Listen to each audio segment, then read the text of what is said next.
بسم اللہ الرحمن الرحیم۔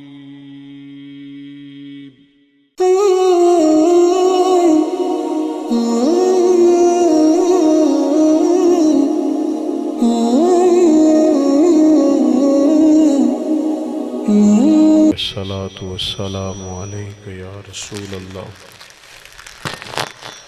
وعلی آلک و اصحابک یا حبیب اللہ۔ الصلاة والسلام علیک یا سیدی یا نبی اللہ وعلی آلک و اصحابک یا سیدی یا رحمت للعالمین۔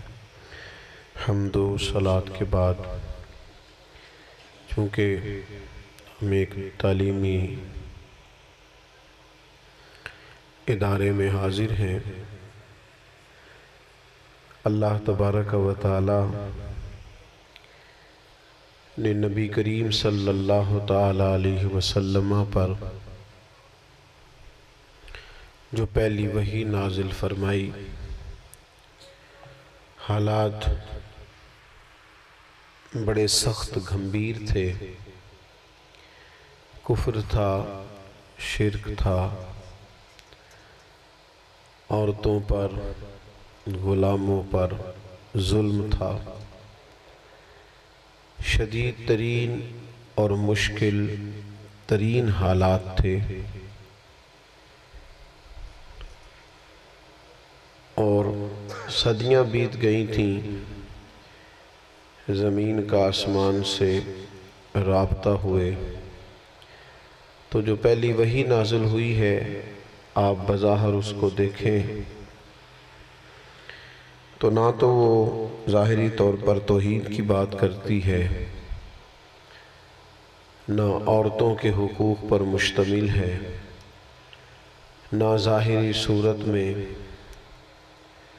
اس کے اندر غلاموں کی دستگیری کی بات کی گئی ہے، بلکہ جو پہلی وحی نازل کی گئی ہے وہ یہ کہ اقرأ بسم ربک الذی خلق، پڑھو، اللہ کا نام لے کر، اس رب کا نام لے کر پڑھو جس نے پیدا کیا ہے۔ معنی کیا ہے کہ جہالت کوئی بھی ہو، کفر کی ہو، شرک کی ہو، ظلم کی ہو، ان سب کا علاج پڑھنا ہے۔ جب لوگ تعلیم یافتہ ہوتے ہیں، جب لوگ پڑھتے ہیں، جب وہ باشعور ہو جاتے ہیں تو وہ توحید پرست بھی ہو جاتے ہیں، حقوق ادا کرنے والے بھی ہو جاتے ہیں، نرم دل بھی ہو جاتے ہیں، لیکن شرط یہ ہے کہ تعلیم ڈگری کی حد تک نہ ہو، امتحان پاس کرنے کی حد تک نہ ہو، اس سے مراد سند یافتہ ہونا ہی صرف نہ ہو، شعوری تعلیم ہو۔ انسان ذہنی طور پر جس کتاب کا مطالعہ کر رہا ہو، اس کتاب سے وہ اسباق لے رہا ہو، تربیت لے رہا ہو۔ اقبال کہنے لگے تجھے کتاب سے حاصل نہیں فراغ، کہ تو کتاب خواں ہے مگر صاحب کتاب نہیں۔ تو نے کتاب کو پڑھا تو ہے لیکن تو صاحب کتاب نہیں بنا، تو نے اس کو سمجھا نہیں۔ تو تعلیم کو آپ بالکل جو درسی کتابیں پڑھتے ہیں، میٹرک تک بھی جو اسلامیات کے چیپٹرز ہمیں پڑھنے کو ملتے ہیں، اس پر بھی اگر غور کیا جائے نا کہ لکھا کیا ہے، جو حدیث ہم پڑھ رہے ہیں یہ ہمیں کیا بتا رہی، اور ذہن سازی کی جائے اس کے مطابق، اس کو رٹا نہ لگایا جائے، صرف امتحانات کی کامیابی کے لیے ہی اس کو نہ پڑھا جائے، بلکہ اس کو تھوڑا سا عملی پہلوؤں کے نقطہ نظر سے دیکھا جائے تو زندگی میں بڑی تبدیلی واقع ہوتی نظر آئے گی۔ تو زیادہ باتیں تو آپ سے نہیں کرنی، ایک تو یہ کہ علم کا شوق پیدا کریں اپنی زندگی میں۔ علم کا شوق سے مراد یہ ہے کہ سیکھنے کا شوق ہو، الفاظ سے کھیلنے کا شوق نہ ہو، صرف جملوں کی ترتیب ٹھیک کرنے کا شوق نہ ہو، سیکھنے کا شوق ہو۔ مجھے سیکھنا ہے، تربیت لینی ہے۔ تو ایک تو شوق کسی بھی چیز کا جو ہوتا ہے وہ انسان کو تھکاوٹ نہیں ہونے دیتا، بندہ اکتاتا نہیں ہے۔ تو ایک تو علم کا شوق پیدا کیا جائے، اور وہ ہر عمر میں ہونا چاہیے۔ وہ قبر سے لے کر، ماں کی گود سے لے کر قبر کی گور تک وہ شوق قائم رہنا چاہیے۔ کچھ نہ کچھ انسان سیکھتا رہے، تربیت پاتا رہے۔ بڑے بڑے مفسرین نے لکھا ہے کہ وہی آیات ہیں جن کی ہم نے تفسیریں کی ہیں، ساری زندگی ان کو پڑھایا ہے، لیکن فرماتے ہیں دوبارہ سے پڑھتے ہیں تو وہی آیت ایک نیا معنی دینے لگ جاتی ہے، ایک نیا مفہوم سمجھاتی ہے، ایک نیا عقدہ کھلتا ہے۔ وہی حدیث پاک ہے جس کو پہلے بھی پڑھایا ہے، لیکن دوبارہ سے پڑھتے ہیں تو ایک نئے زاویے سے ایک نئی چیز سمجھ میں آتی۔ تو ایک تو شوق پیدا کیا جائے، اور پھر دوسرا یہ کہ پڑھا بحث کے لیے نہ جائے کہ ہم نے صرف بحث ہی کرنی ہے اور دینی عنوانات پر صرف مکالمہ ہی کرنا ہے، بلکہ عملی زندگی میں اس کا نفاذ کیا جائے۔ صحابہ جب کوئی آیت نازل ہوتی تھی تو عمل کرتے تھے۔ لن تنالوا البر حتى تنفقوا مما تحبون، تم ہرگز بھلائی کو نہیں پہنچ سکتے جب تک اپنی پیاری چیز راہ خدا میں خرچ نہ کرو۔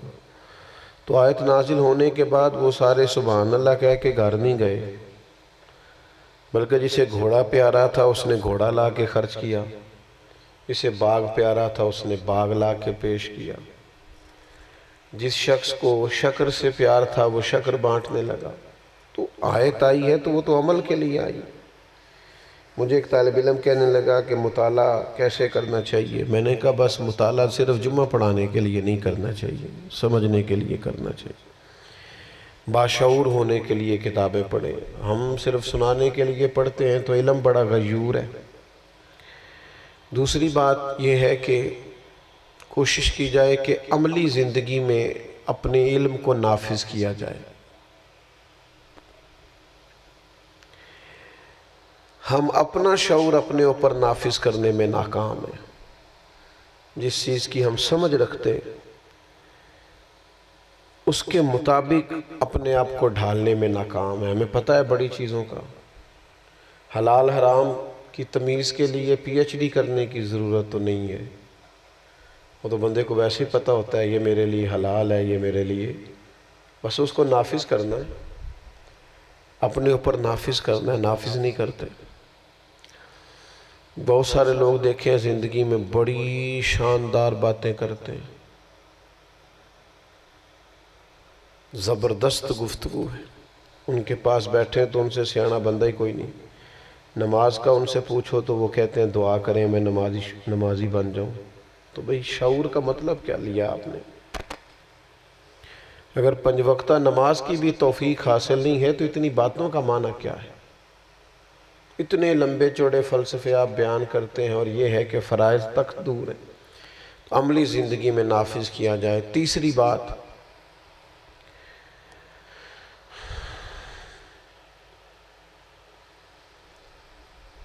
تعلیم کو عام کیا جائے، فروغ علم میں اپنا کردار ادا کیا جائے، اداروں کو سپورٹ کیا جائے۔ ہمارے ہاں تعلیم عام نہیں ہے، ڈگریاں بہرحال اب کافی حد تک عام ہیں، لیکن لوگ شعوری علم سے اور علم کی خوبصورتی سے اور اپنے آپ کو علم سے آراستہ کرنے سے دور ہیں۔ اس فروغ کی ضرورت ہے، وہ فروغ کیا جائے سوسائٹی کے اندر، لوگ باشعور ہوں۔ معنی کیا ہے؟ با اخلاق ہوں، با مروت ہوں، با وفا ہوں۔ وہ جب علم کا شعور بڑھتا ہے تو پھر انسان ہاتھ نہیں پھیلاتا، وہ خوددار ہو جاتا ہے۔ وہ اس کے اندر ایک عجیب و غریب قسم کی قناعت پیدا ہوتی ہے۔ اس شعور علم کو عام کرنے کی ضرورت ہے، صرف لفظوں کو نہیں، جملوں کو نہیں، وہ جو شعور ہے جو بیدار کرتا ہے۔ ہمارا مسئلہ جس دور میں میں تبلیغ کر رہا ہوں، جس دور میں آپ لوگ بات کر رہے ہیں، اس دور میں مشکل یہ ہے کہ ہمیں سوتوں کو نہیں جگانا پڑتا، ہمیں جاگتوں کو جگانا پڑتا ہے۔ دنیا کا سب سے مشکل کام جاگتوں کو جگانا ہے، جن کو سارا پتہ ہے لیکن پھر بھی عمل سے دور ہے، سمجھ ساری ہے، ایک دین کی آزادی والے ملک میں رہتے ہیں لیکن باوجود اس کے عمل کی دنیا سے بڑی حد تک دور ہے۔ آخری بات میری آپ کی خدمت میں یہ ہے کہ علم کی حوصلہ افزائی کریں۔ یہ جو بڑا خطرناک جملہ بعض دیہاتوں میں بولا جاتا ہے، نو پڑھ کے کڑا نوکری لب دی، یہ خطرناک جملہ ہے۔ پڑھائی نوکر بننے کے لیے نہیں کی جاتی، نہ پڑھائی بندے کو نوکر بناتی ہے، پڑھائی تو بندے کو بادشاہ بناتی ہے۔ تو یہ جو خطرناک جملہ ہے کہ پڑھنے سے کیا نوکری تو ملتی نہیں ہو، بھائی پڑھا نوکری کے لیے نہیں جاتا، پڑھا تو علم کے لیے جاتا ہے، تاکہ انسان کو اخلاقی بلندیوں کا پتہ چلے۔ تو بچوں کی حوصلہ افزائی کی جائے گی، اور جو بھی پڑھ رہا ہو، بلکہ جو نہیں پڑھ رہا اسے کہا جائے گا پڑھ۔ ماشاءاللہ سے ابھی موبائل آیا ہے، کچھ عرصہ پہلے عام ہوا ہے، تو ہر بندے کو واٹس ایپ کا بھی پتہ چل گیا ہے، دیگر ذرائع بھی سارے پتہ چل گئے ہیں۔ تو اس کا مطلب ہے بڑی عمروں میں اگر یہ سارا کچھ سیکھا جا سکتا ہے تو باقی علم بھی سیکھے جا سکتے ہیں۔ تھوڑا شوق پیدا کرنے کی ضرورت ہے، اب تو آسانی ہو گئی۔ تو یہ چند ایک گزارشات آپ کے لیے اور طلباء کے لیے میں عرض کرنا چاہ رہا تھا، جو میں نے اس مختصر وقت میں عرض کی ہیں۔ کوشش کریں جہاں بھی کوئی پڑھ رہا ہے، دینی ادارے میں، کسی اسکول میں، کسی کالج میں، علم کا سفر جو شخص بھی کر رہا ہے اس کو سپورٹ کیا جائے، اس کو تائید کی جائے۔ اور جو لوگ ادارے چلاتے ہیں، جیسے یہ میرے بڑے عزیز ہیں جن کے ادارے میں میں بیٹھا ہوں، ان سے بڑی محبت ہے، تو جو لوگ ادارے چلاتے ہیں ان کی تائید ہونی چاہیے، ان کے ساتھ ہمارا تعلق مضبوط ہونا چاہیے تاکہ علم کو فروغ ہو۔ اللہ تعالی ہماری حاضری کو قبول فرمائے۔ اللہم صلی علی سیدنا مولانا محمد معدن الجود والکرم والہ وبارک وسلم۔ اللہ تعالیٰ اتنا خوبصورت پنڈال سجا ہے، محبت کے ساتھ یہ اہتمام کیا گیا ہے، ہم تیرے عاجز بندے سب یہاں جمع ہوئے ہیں، ہماری حاضری کو قبولیت کا شرف عطا فرما، ہمارے گناہوں کو معاف فرما، ہماری غلطیوں سے درگزر فرما، ہمارے علم کو نافع فرما، ہمارے اعمال کو خالص فرما۔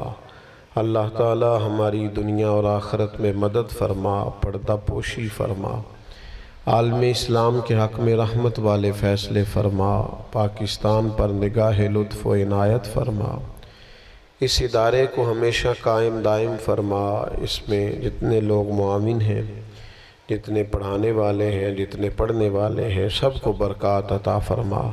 اللہ تعالیٰ انشراح صدر اور قوت حافظہ عطا فرما، ہم سب کے لیے آسانی اور رحمت والے فیصلے فرما۔ اللہ تعالیٰ اپنے حبیب لبیب طبیب کریم علیہ السلام کے طریقوں پر چلنے کی توفیق عطا فرما، حضور کی ہر ادا پر پہنچ پر عمل کرنے کی ہمیں شوق اور جذبہ نصیب فرما۔ اللہم انا نسألک العفو والعافیۃ فی الدین والدنیا والآخرہ، رب اغفر وارحم وانت خیر الراحمین، وصلی اللہ تعالی علی حبیبہ سیدنا و مولانا محمد وآلہ